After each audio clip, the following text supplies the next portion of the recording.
السلام علیکم دوستوں، میں ہوں علی جاوید نقوی۔ چین کے دورے کے بعد صدر ٹرمپ نے ایک بار پھر ایران کو تباہ کرنے کی دھمکیاں دینا شروع کر دی ہیں۔ ان کے حامیوں کا کہنا ہے کہ چین ایران کی حمایت سے پیچھے ہٹ گیا۔ دوسری طرف امن معاہدے کے لیے بیک ڈور ڈپلومیسی بھی جاری ہے۔ وزیر داخلہ محسن نقوی اہم پیغام لے کے ایران گئے۔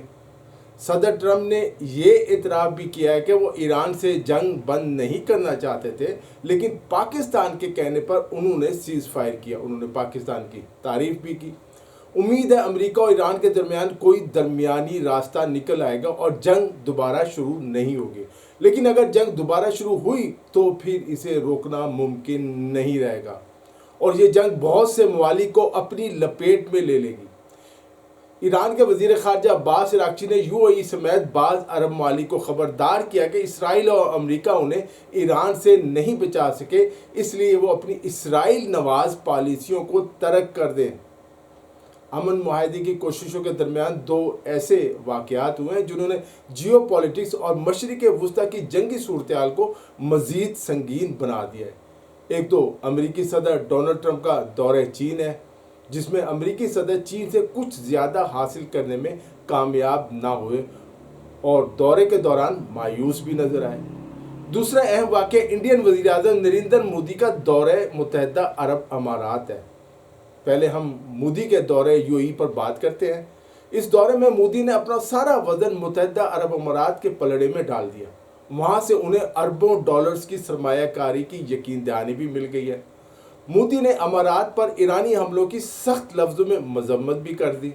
یہ وہی مودی ہیں جنہوں نے ایران کے سپریم لیڈر آیت اللہ خامنئی کو شہید کرنے اور ایران پر امریکی اور اسرائیلی حملوں کی مذمت نہیں کی تھی، جس کا ایران نے برا بھی منایا تھا۔ وجہ صاف ہے، مودی سرکار کو نظر آ رہا تھا کہ اگر اسرائیل اور امریکہ کی مذمت کی تو انڈیا کے ان دونوں ممالک سے تعلقات خراب ہو جائیں گے۔ آپ جانتے ہیں ایران کے مختلف شعبوں میں خاص کر چاہ بہار بندرگاہ جو ہے، انڈیا کی اربوں ڈالرز کی انویسٹمنٹ ہے جو اب ضائع ہو چکی ہے۔ اس جنگ نے ایران اور انڈیا کے تعلقات کو متاثر کیا، جبکہ ایران اور پاکستان کے درمیان رابطوں اور تعلقات میں اعتماد میں اضافہ ہوا ہے۔ اس دورے میں انڈیا اور متحدہ عرب امارات کے درمیان دفاعی شراکت داری کے فریم ورک پر معاہدہ ہوا ہے، جس کے تحت دونوں ممالک جدید دفاعی ٹیکنالوجی میں اشتراک، انٹیلیجنس تبادلے اور دہشت گردی کے خلاف تعاون کو مزید مضبوط بنانے پر توجہ دیں گے۔ وزیر اعظم مودی کا کہنا تھا کہ جس طرح متحدہ عرب امارات کو نشانہ بنایا گیا اسے قبول نہیں کیا جا سکتا، لیکن جس تحمل کے ساتھ امارات نے موجودہ صورتحال کو سنبھالا ہے وہ قابل تعریف ہے۔ نریندر مودی کو امارات میں خصوصی پروٹوکول بھی دیا گیا۔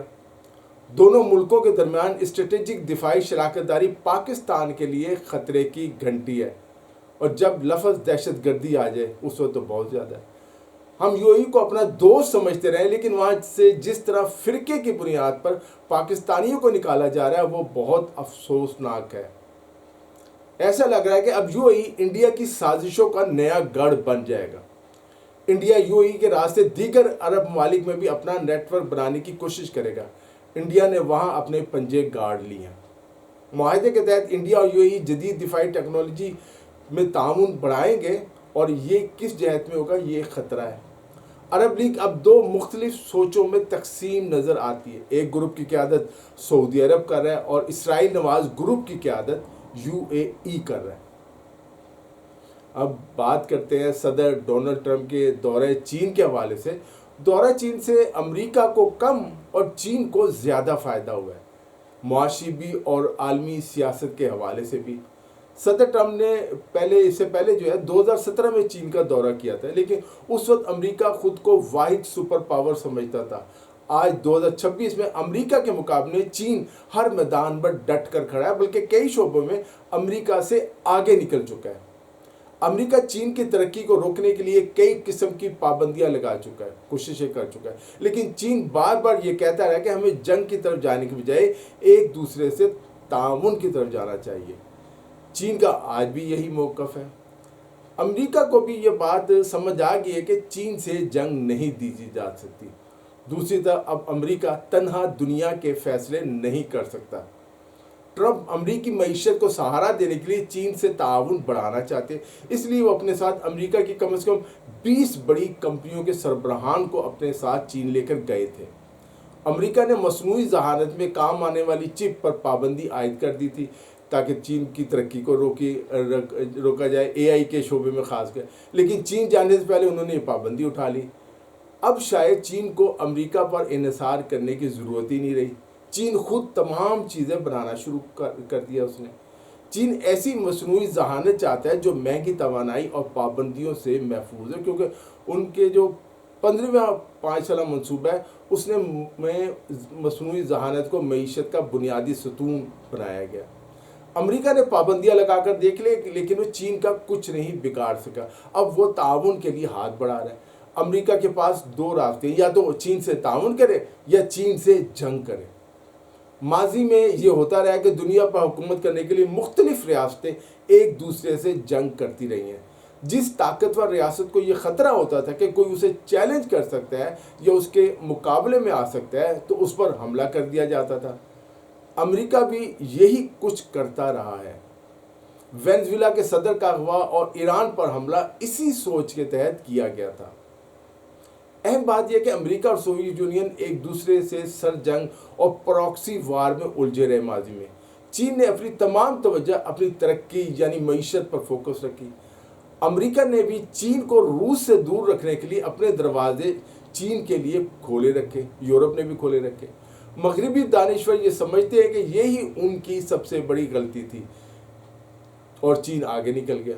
چین پرانی محاذرائی اور جنگ کی سوچ سے نکلنا چاہتا ہے۔ چین گزشتہ کئی برسوں سے امریکہ کو یہ سمجھانے کی کوشش کر رہا ہے کہ دونوں ممالک ایک ساتھ ترقی کر سکتے ہیں، لیکن سوال یہ ہے کہ کیا امریکی اسٹیبلشمنٹ صدر ٹرمپ کو محاذرائی کی بجائے تعاون کی پالیسی اختیار کرنے دے گی؟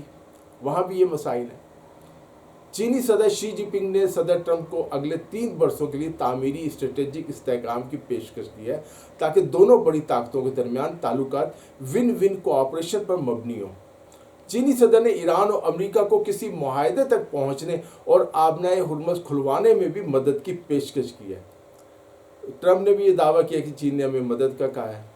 چین اور روس دونوں ایران کے اس موقف کی حمایت کرتے ہیں کہ خطے کا سیکورٹی نظام اجتماعی سلامتی اور باہمی احترام پر مبنی ہونا چاہیے، نہ کہ امریکی اتحادوں پر اور امریکی دھونس پر۔ اس طرح چین ایران کے پرامن جوہری پروگرام کے حق اور خود مختاری کی بھی حمایت کرتا ہے۔ امریکی میڈیا میں صدر ٹرمپ پر تنقید کی جا رہی کہ وہ چین سے کچھ بھی حاصل کرنے میں ناکام رہے، یہ ان کا دورہ ناکام ہو گیا۔ صدر ٹرمپ کے مقابلے میں چینی صدر زیادہ مضبوط اور با اعتماد نظر آئے۔ چینیوں نے امریکیوں کی ہر حرکت، ہر اشارے اور ہر منظر نامے کی مکمل منصوبہ بندی کی ہوئی تھی۔ چین ہمیشہ ہر ملاقات میں سب سے پہلے تائیوان کا مسئلہ اٹھاتا ہے اور اس بار بھی ایسا ہی ہوا۔ اس دورے میں بھی چینیوں نے پوری سربراہی ملاقات کو اپنے کنٹرول میں رکھا، یہ مغربی میڈیا کا دعویٰ ہے۔ اصل کہانی یہ ہے کہ چینی چاہتے ہیں کہ امریکی خود اپنی تباہی کی طرف جائے، امریکہ جو ہے، لیکن اس انداز میں کہ اس کے اثرات چین کو نقصان نہ پہنچائیں، چین متاثر نہ ہو۔ چین امریکہ کو مکمل طور پر ڈوبنے نہیں دینا چاہتا، لیکن اتنا ضرور چاہتا ہے کہ امریکی طاقت آہستہ آہستہ کمزور ہوتی جائے اور امریکہ سپر پاور نہ رہے۔ ایک چیز ہے جس پر چین کو سنجیدگی سے تشویش ہے اور وہ ہے ایٹمی ہتھیار۔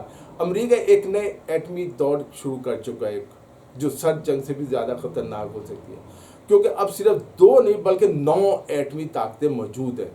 چین اس دور کو پسند نہیں کرتا، لیکن اگر امریکہ آگے بڑھا تو چین بھی مجبوراً اپنی صلاحیتوں کو بڑھائے گا۔ امریکہ میں بھی یہ تنقید ہو رہی ہے کہ دورے میں صدر ٹرمپ کے ساتھ سفارتی شخصیات کم اور کاروباری شخصیات زیادہ تھی، اس لیے دورہ ناکام رہا، کچھ بھی حاصل نہیں کیا جا سکا، جس سے اندازہ ہوتا ہے کہ ٹرمپ تجارت کی غرض سے لینے دینے کے لیے امریکہ گئے تھے۔ امریکہ اور چین کے صدور کی ملاقات عالمی سیاست میں ایک ممکنہ ٹرننگ پوائنٹ تھی۔ بظاہر یہ ملاقات خوشگوار ماحول میں ہوئی جہاں پر چینی قیادت نے مہمان نوازی اور سفارتی گرمجوشی کا مظاہرہ کیا، مگر اس کے ساتھ ساتھ بیجنگ نے اپنی بنیادی ترجیحات اور سرخ لکیروں کو بھی واضح انداز میں پیش کیا، خاص طور پر تائیوان کا مسئلہ، جیسے ابھی میں نے آپ کو بتایا۔ چینی صدر شی جن پنگ نے ایک ناقابل